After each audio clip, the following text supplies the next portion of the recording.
I don't have a scientific method for how I do what I do, but what is important is tools. The tools I use to do it. That's, gosh, that's half the battle right there.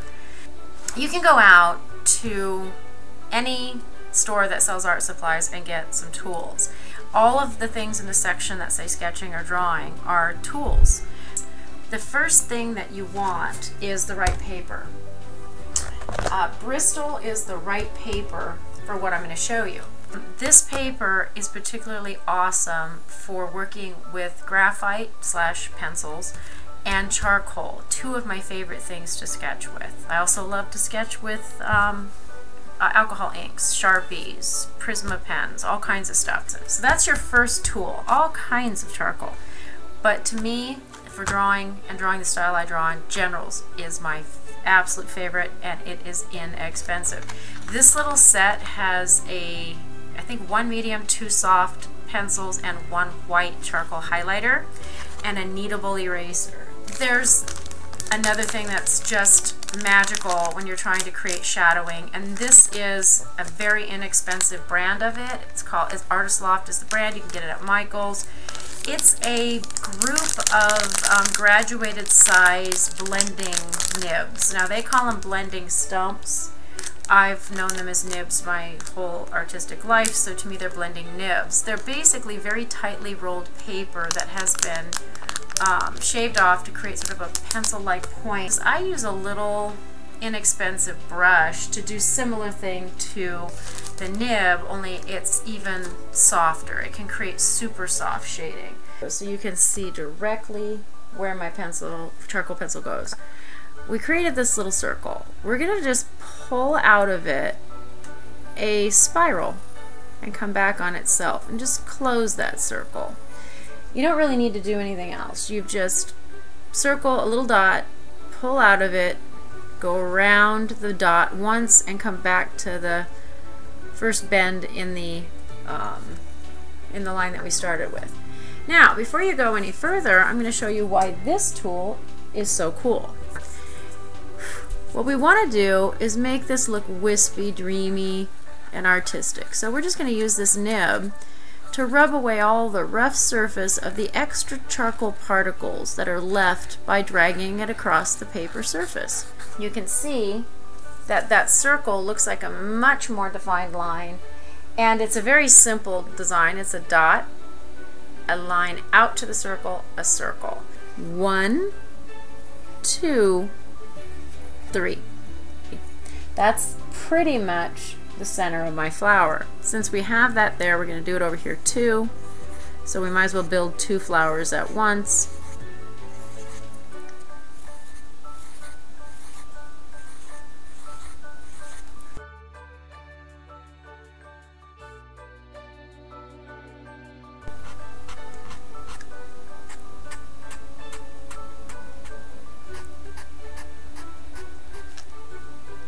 So there we go.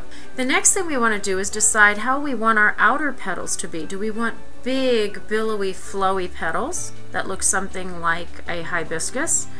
Or do we want little succinct petals that look like a more tight and systematic form like the chrysanthema? Starting from the peak of one of these little doodads of circles, I'm going to go out and I'm just going to come around and end up over here.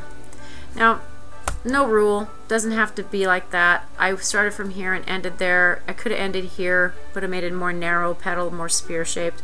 I want big flowy petals, so I want them to come out of a non-expected place. I don't want them to come out where these 2 petals meet because that's too uniform. So now I'm going to go to the next little kind of peak area, and I'm going to create another big billowy petal. I'm going to overlap it behind the last one. Those 2 flowers together. It doesn't matter if you see no sense to how these petals add up to the center of the flower or not. You're gonna just color these in with some design and it's all gonna make sense. It doesn't matter at all. So I'm going to go ahead and go around the lines I want to create more shadows on than others. Mostly wherever flowers overlap, petals overlap. That's where I want more definition. And it doesn't matter if you end up going out of the lines a little, just fill it in, you know, just pull them together, make a thicker line. No problem. Okay, so there's the basis of a couple of flowers. Now we're going to go back to a bigger nib, and we're going to start pulling the lines into shadows. Okay, so that's what we're going to do now.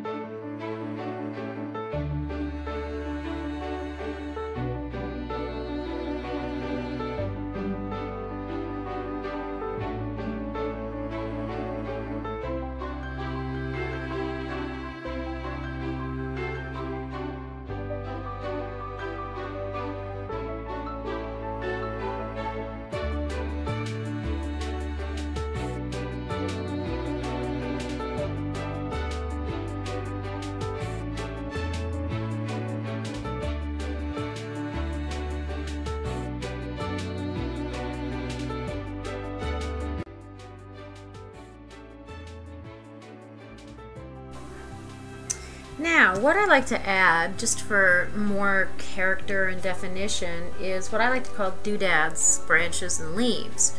Curlicues are my idea of doodads, or the fuzzy little bits that show up in the shadows of a grouping of flowers on a bush or in the woods at the forest floor. They're just branches that may even belong to other plants nearby, but they just happen to be grouped near your flowers, and they create more interest. Just make them up in your head, or at least that's what I do. It just gives you a place to put color and shadowing, so you get more definition. Loop, back on itself, come back out the other side, loop, back on itself, come back out the other side. That's all I'm going to put for that style of curve.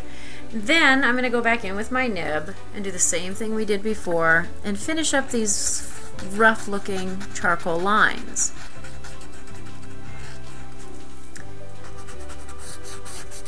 And that gives us a little bit more definition. You know what's on the inside of this little branchy thing and what's the outside. A branch out like a spade shape, come back. If it's fairly big, go ahead and make a little center to the end. Little branch, little leaf. Same thing back over here.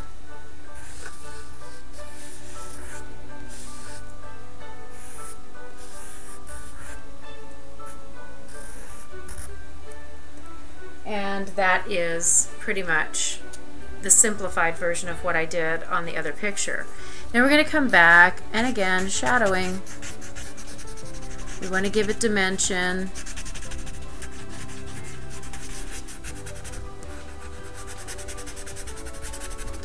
There we go. Come back in.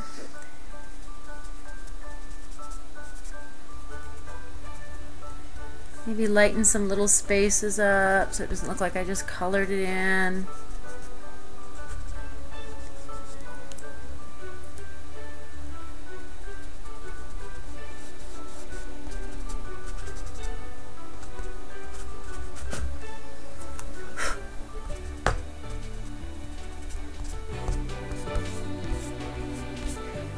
Okay, now you can work with or leave this drawing just as it is. And I'm going to show you a picture of it at this stage from above so you can see what I'm talking about. You don't have to do another thing to it, but I'm going to show you how you get from basic outline to more of that Zen style of repetitive drawing, where this is a little bit almost leaning toward decorative art.